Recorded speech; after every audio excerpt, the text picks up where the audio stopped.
Hello guys, எல்லாரும் வந்துட்டீங்களா? இன்னைக்கு நம்ம பார்க்க போகிறது டே 74க்கான எபிசோடு தான். அதுக்கு முன்னாடி யாரெல்லாம் நம்ம சேனலை சப்ஸ்கிரைப் பண்ணாமல் பார்த்துட்டு இருக்கீங்களோ சட்டுன்னு போய் சப்ஸ்கிரைப் பண்ணிட்டு வந்துருங்க. லைக் பட்டனை தட்டி விட்டுருங்க. வாங்க வீடியோக்குள்ளே போயிடலாம். ஓப்பன் பண்ணால் டே 73 நைட்டு பிக் பாஸ் கழுவி ஊற்றுனதுக்கப்புறமா அதை எப்படி துடைக்கிறது அப்படின்னு சொல்லி டிஸ்கஸ் பண்ணிக்கிட்டு இருந்தாங்க. யார் மேலே தப்பு, எங்கேருந்து ஆரம்பிச்சதுன்னு மணி கேட்க, அதுக்கு உடனே நம்ம நிக்சன் இப்போ பார் நான் வந்து பாயிண்ட்டை ஸ்கோர் பண்ணுறேன்னு, இது வந்து ரவீனா அண்ட் குல்சுரேஷன் மேலே தான் தப்பு, ஃபுல் அமௌண்ட்டை மணிக்கு கொடுத்துட்டாங்க அப்படின்னு சொல்லி சொன்னாங்க. இவங்களால தான் கேம் வந்து ஸ்பாயில் ஆகுது, ஸ்ட்ராட்டர்ஜி வந்து தப்பாக இருக்கே அப்படின்னு சொன்னாங்க. உடனே குல்சுரேஷ் சூப்பராக சொன்னப்பா, என்னோட அமௌண்ட் என்கிட்ட தான் இருக்குது அப்படின்னு நிக்சனுக்கு நோஸ் கட் பண்ணி விட்டாரு. நம்ம ரவீனா மட்டும் சும்மா இல்லைங்க, என் காசு நான் யாருக்கு கொடுப்பேன் கொடுக்காம இருப்பேன், நான் ரூல்ஸ் படி தான் கொடுத்துருக்குறேன், பட் நான் பர்ஃபார்மன்ஸ் முடிஞ்ச உடனே நான் கொடுத்துட்டு அதை மைக்லேயும் சொல்லிட்டேன், ஏன் மேலே தப்பு கிடையாது, மற்றவங்கெல்லாம் காசை கைமாற்றிருக்காங்க பர்ஃபார்மன்ஸ் முடிச்சதுக்கப்புறமா, அவங்க மேலே தான் தப்பு அப்படின்னு சொல்லி சொன்னாங்க. ஒரு வழியாக கடைசியில் எல்லாரும் அவங்க காசை திருப்பி வாங்கிக்கோங்க, முதல்ல இருந்து எல்லாருக்கும் கொடுங்க அப்படின்னு சொல்லி முடிவு பண்ணாங்க. இது முடிச்சதுக்கப்புறமா ஸ்கோர் போர்டில் எழுதுறதுக்கு எல்லாரும் வெளில போக, நம்ம சல ரெட்டை கிழவி உட்காந்துக்கிட்டு சமாதானமாகி ரவீனாவை திட்ட ஆரம்பிச்சிட்டாங்கப்பா. என்ன அது இது, எப்போ பார்த்தாலும் மணியை தான் மூளை இல்லாத முட்டா பைய பூமர் அப்படின்னு சொல்லி சொல்லுவாங்க, இப்போ என்ன ரவீனா வந்து இம்மெச்சூர் கேர்ள் அப்படின்னு சொல்கிறாங்க அப்படின்னு எனக்கு ஆச்சரியம்லாம் இல்லைங்க. அவங்க எப்பவும் பண்ணுறது தானே, டைம்க்கு ஏற்ற மாதிரி மாற்றி மாற்றி பேசுறது. இந்த கூட்டணியில் நம்ம அனன்யாவும் வந்து ஜாயின் பண்ணிக்கிட்டாங்க. இதுக்கப்புறமா நம்ம பூர்ணிமா போய் நிக்சன் கிட்டையும் விஷ்ணு கிட்டையும் இதே விஷயத்த வந்து கன்வே பண்ணிக்கிட்டு இருந்தாங்க. ஸ்மால் பாஸுக்கு போய் நம்ம மாயா விசித்ரா மம்மி கிட்ட சொல்லிக்கிட்டு இருந்தாங்க. ஆக்சுவலி ப்ராப்ளம் என்ன அப்படின்னா, மாயா அன்கோ அவங்களுக்கு கொடுக்கப்பட்ட காசை சீட்டிங் பண்ணி ஒரு ஆளை வின் பண்ணுங்கிறதுக்காக மாற்றி மாற்றி கொடுத்ததா. பட் இப்போ இவங்க எப்படி இதை போர்ட்ரே பண்ணுறாங்கன்னா, ரவீனா வந்து மொத்த அமௌண்ட்டை மணிக்கிட்ட கொடுத்ததுனால தான் கேம் ஸ்பாயில் ஆயிடுச்சு அப்படிங்கிற மாதிரி பழியெல்லாம் தூக்கி அந்த பிள்ளை மேலே போட்டாங்க. இதை தான் நேற்றே சமாளிக்க உங்களுக்கு தெரியாதாங்க, கமல் சார் கிட்ட நம்ம பேசிக்கலாம் அப்படின்னு சொன்னாங்க. இதை தெரிஞ்சும் அந்த சிங்கார வேலன் வந்து சிரிச்சுக்கிட்டே கண்டுக்காம விட்டுருவாரு. எந்த விஷயம் தானே. நெக்ஸ்ட் டே 74th டே வந்து ஸ்டார்ட் ஆச்சு. மணி வந்து விஷ்ணு கிட்ட நேற்றுக்கு என்ன பேசிக்கிட்டு இருந்தாங்க அப்படின்னு கேட்க, விஷ்ணு எல்லாத்தையும் எக்ஸ்பிளைன் பண்ணிக்கிட்டு இருந்தாங்க. கடைசி இவங்களும் சொல்கிறாங்க, அந்த பிள்ளை பண்ணது தப்பு தான், நான் அப்போ கூட சொன்னேன் எல்லாருக்கும் காசை கொடு நான் திருப்பி தந்துடுறேன் அப்படின்னு சொன்னாங்க. அவள் தான் கேட்கவே இல்லை. பட் அவள் பண்ணது தப்பு ஸ்ட்ராட்டர்ஜி அப்படின்னா, மாயா எனக்கு ஒரு ரூபா கூட கொடுக்கல, இப்போ இதுவும் வந்து தப்பு தானே, இதுவும் ஸ்ட்ராட்டர்ஜி தானே, ஒரு ஆளுக்கு மொத்த அமௌண்ட் கொடுக்குறது தப்புனா ஒரு ஆளுக்கு கொடுக்காம இருக்கிறதும் ஸ்ட்ராட்டஜி தானே அப்படிங்கிற மாதிரி கேட்டாங்க. நம்ம பிக் பாஸ் எல்லாரையும் உட்கார வச்சு, நான் போர்டை பார்த்தேன் சூப்பராக இருந்துச்சுப்பா, thanks, I'm very very very proud of you all அப்படின்னு சொன்னாரு. I'm very disappointment on you big boss. இதுக்கப்புறமா ரவுண்ட் 2 ஸ்டார்ட் ஆகுது. 13 பேரில் 3 பேர் எலிமினேட் பண்ணி விட்டுருங்க, 10 பேர் வந்து 2 டீமாக பிரிஞ்சு கலந்துக்கங்க, ஒரே பாட்டுக்கு 2 பேர் ஆடணும், ஸோ எந்த 3 பேர் கலந்துக்கவே கூடாது அப்படின்னு செலக்ட் பண்ணி சொல்லுங்க அப்படின்னாங்க. இதன்படி கூல் அனன்யா மணியை வந்து செலக்ட் பண்ணாங்க. கூல் வந்துட்டு அங்கே எந்திரிச்சு வந்து சூப்பராக சொன்னார், நான் எவ்வளோ நல்லா பர்ஃபார்ம் பண்ணாலும் நீங்கள் எனக்கு வந்து கொடுக்க போகிறது இல்லை, ஸ்டார் டாஸ்க்லேயே நான் இதுக்கு முன்னாடி பார்த்துட்டேன், அதனால் நான் பர்ஃபார்ம் பண்ணியும் வேஸ்ட்டு தான், அப்புறம் நான் வந்து சிம்பு கேட்ட போட்டிருந்தேன், நான் ஏதாவது எசக்க உசக்கா பண்ணி அவர் பேர் கெட்டுறக்கூடாதுங்கிறதுனால தான் நான் பர்ஃபார்ம் பண்ணல அப்படின்னாரு. பட் மணியை புவர் பர்ஃபார்மர் அப்படின்னு சொன்னதெல்லாம் கொஞ்சம் ஓவர் தான். ஏன் அப்படி சொல்கிறேன்னா, விஜய்லாம் வந்து என்ன கேரக்டர் அப்படின்னு பூர்ணிமா சொல்கிற வரைக்கும் எனக்கு தெரியவே தெரியாதுப்பா, அழைப்பா இது மேடியாமா, இதெல்லாம் ஸ்ட்ராட்டர்ஜி இல்லையா. இதுக்கப்புறமா 2 டீமாக பிரிஞ்சுட்டு ஒவ்வொருத்தரும் ஒவ்வொரு ஆப்போனண்ட்டை செலக்ட் பண்ணிக்கிட்டாங்க. நிக்சன் வந்து விஜய் கூட, அர்ச்சனா வந்து விக்ரம் கூட, மாயா வந்து ரவீனா கூட, விச்சு வந்து பூர்ணிமா கூட, விஷ்ணு வந்து தினேஷ் கூட டான்ஸ் ஆடுறதா வந்து முடிவு பண்ணாங்க. நம்ம விச்சு மம்மி இது நியாயமே இல்லை, அநியாயம் அப்படிங்கிற மாதிரி சொல்லிக்கிட்டு இருந்தாங்க. ஆமாம், இப்போ வந்து நீங்கள் இப்படி சொல்லுவீங்க, இது ஏன் நாங்கள் வந்து சாக்கா வச்சு உங்களை எலிமினேட் பண்ணி விட்டுருந்தா நீங்கள் ஏஜை வச்சு டிஸ்கிரிமினேஷன் பண்ணுறீங்க அப்படின்னு சொல்லுவீங்க, உங்களெல்லாம் எப்படி சமாளிக்கிறதுனே தெரியல விச்சு மம்மி. இது முடிஞ்ச அப்புறமா நம்ம உலகளவியான மாயா மூஞ்சி ஃபுல்லாக கடலமாவை போட்டுக்கிட்டு வந்து நின்னாங்க. அப்போ அர்ச்சனா என்ன புள்ளா மூஞ்சி புள்ளா ஷேவிங் க்ரீமா அப்படின்னு கேட்டதெல்லாம் வேற லெவல் பங்கும். அதுக்கு நம்ம மாயா செம்ம மொக்கையா, முகத்துக்கு கடலமாவு, உடம்புக்கு பைத்தமாவு, தலைக்கு சீயக்கா, அவ்வளோதான் நான் போடுவேன் அப்படின்னு நேற்றுலேருந்து ஒரே டைலாக் திருப்பி திருப்பி சொல்லிக்கிட்டு இருந்தாங்க.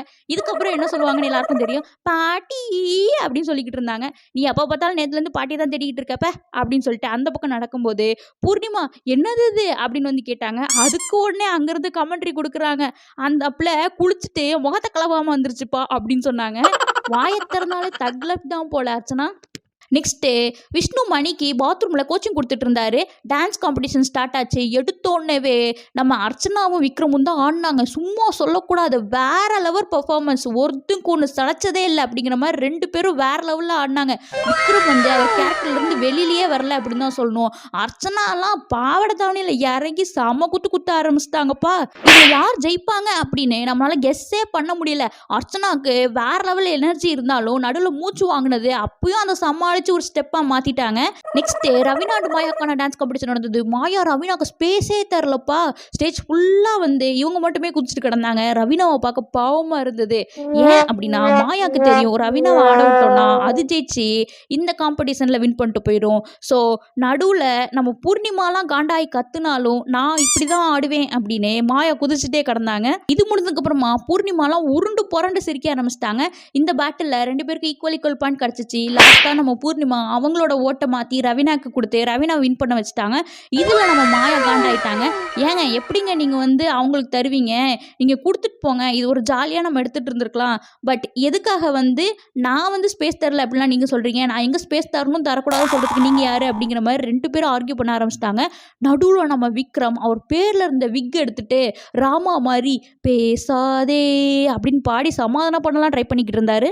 இதை பற்றி ரவீனா வந்து கூல்கிட்டையும் மணிக்கிட்டையும் எக்ஸ்பிளைன் பண்ணிக்கிட்டு இருந்தாங்க. வெளியில் பார்த்தா நம்ம முத்தழகும் முத்துநாளகும் இதை பற்றி 10 நிமிஷத்துக்கு மேலே பேசி அடிச்சுட்டு கிடந்தாங்க. இதை பார்க்கும்போது செம்ம ஜாலியாக இருந்துச்சுப்பா எனக்கு. நெக்ஸ்ட்டு விஷ்ணு அண்ட் தினேஷ்கான டான்ஸ் காம்படிஷன் நடந்தது. தினேஷ் வந்து செம்மையாக பண்ணார். ஒரு கார்ட்டூன் வந்து ஆடின மாதிரியே இருந்தது. எனக்கு பிடிச்சிருந்துச்சுப்பா. நடுவில் பூர்ணிமா விஷ்ணுலாம் ஸ்பெஷல் பெர்ஃபார்மன்ஸ் பண்ணாங்க. பட் எல்லாரும் விஷ்ணுக்கு ஓட் பண்ணி விஷ்ணுவை ஜெயிக்க வச்சுட்டாங்க. இந்த மனுஷன் என்னென்னமோ பண்ணி பார்க்குறாரு, ஆனால் யாருமே இவர் வின் பண்ண வைக்க மாட்டேங்கிறாங்க பாவம். நெக்ஸ்ட் நிக்சனுக்கும் விஜய்க்குமான டான்ஸ் நடந்தது. இதில் நிக்சன் வின் பண்ணிட்டாரு. நிக்சன் வின் பண்ணிட்டாருன்னு சொல்கிறத விட விஜய் விட்டு கொடுத்துட்டாரு அப்படின்னு தான் சொல்லணும்.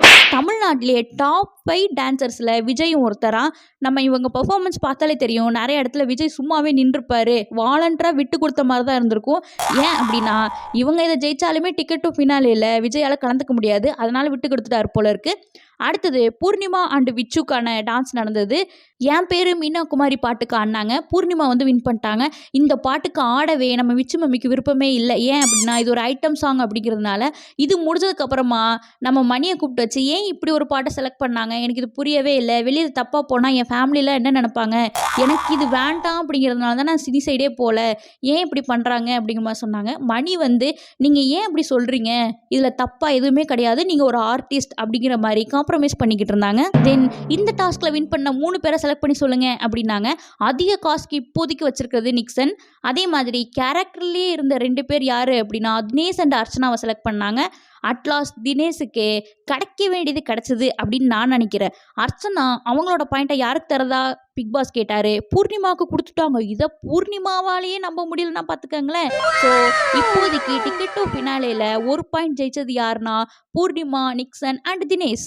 பிக் பாஸ் ஹவுஸ்மேட்ஸ்லாம் டான்ஸ் ஆனதில் சந்தோஷமாகி எல்லாருக்கும் ஸ்வீட்டடு கொண்டாடு, இதுக்கப்புறமா நீங்கள் ஸ்வீட் சாப்பிட்லாம் அப்படிங்கிற மாதிரி 5 ஸ்டார் கொடுத்து விட்டாரு. தென் நம்ம பூர்ணிமா மாயா கூட ஜோடி சேர்றதுக்காக பேச்சுவார்த்தை நடத்திக்கிட்டு இருந்தாங்க.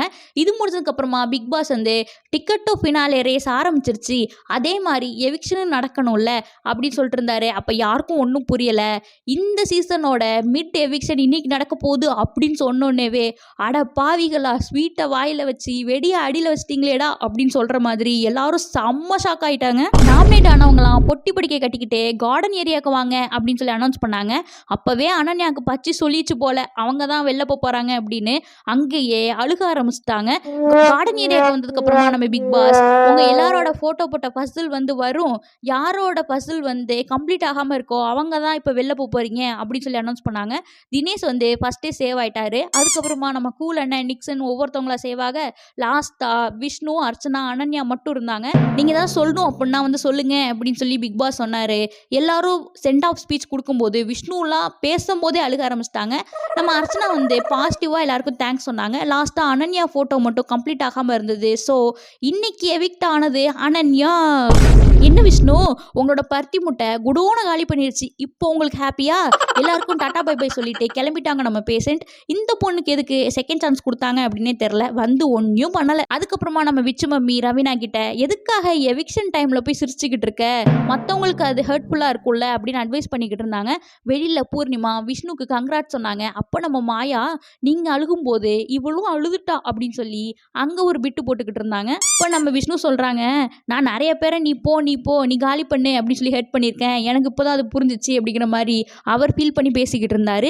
அவ்வளோதான் இன்னைக்கான பிக் பாஸ். இந்த மாதிரி பிக் பாஸ் அப்டேட் உங்களுக்கு வேணும் அப்படின்னு நினச்சிங்கன்னா மறக்காமல் நம்ம சேனலை சப்ஸ்கிரைப் பண்ணி வச்சுருங்க, லைக் பட்டனை தட்டி விட்டுருங்க, உங்களோட கருத்துக்களை கீழே கமெண்ட் பண்ணுங்கள். Tata bye bye, thank you.